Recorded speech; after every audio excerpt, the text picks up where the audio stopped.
নমস্কার, আমি ডক্টর বৈশালী রয়। আমরা জেনারেলি কী করি, ইনার গার্মেন্টসের ব্যাপারে আমরা কিন্তু অতটা তৎপর হই না। তবে রং সাইজড ব্রা যেসব ভদ্রমহিলারা পরছেন, স্পেশালি টাইট ব্রা, আর পার্টিকুলারলি যাদের মাসিক বন্ধ হয়ে গেছে বা মেনোপজ হয়ে গেছে, তারা কিন্তু কেয়ারফুল থাকবেন।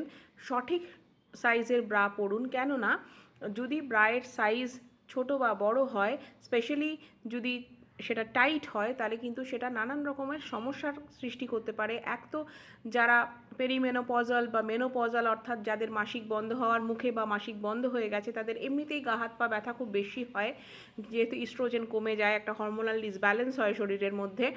এবং তার মধ্যে যদি আবার এই টাইট ব্রায়ের ফ্যাক্টরটা অ্যাডেড হয়, তাহলে কিন্তু অনেক সময় গা হাত পা ব্যথা বা হাতে ব্যথা, কবজিতে ব্যথা, হাতে একটা টিংলিং, একটা ঝিনঝিনে ভাব, পেইন, একটা অসাড় ভাব, সেটা কাঁধের দিক থেকে হাতের দিকে আসতে পারে। বুকে মধ্যে একটা ডিসকমফর্ট হতে পারে, চেস্ট ডিসকমফর্টটা, যেটা অনেক সময় মিমিকড হতে পারে, অনেক সময় পেইন হতে পারে, সেটা কিন্তু মিমিকড হতে পারে উইথ আপনার হার্টের কোনো সমস্যা। হ্যাঁ, সেই জন্য এই এই যে সঠিক ব্রায়ের সাইজ যদি আমরা না পড়ি, তাহলে কিন্তু এই ধরনের সমস্যা অ্যারাইজ করতে পারে, যেটার জন্য হয়তো আপনি অনেক দামি দামি ইনভেস্টিগেশন করে জানতে পারবেন যে আপনার সবই ঠিক আছে, সুতরাং আপনার ব্রাটাই আপনার এই সমস্যার জন্য রেসপন্সিবল।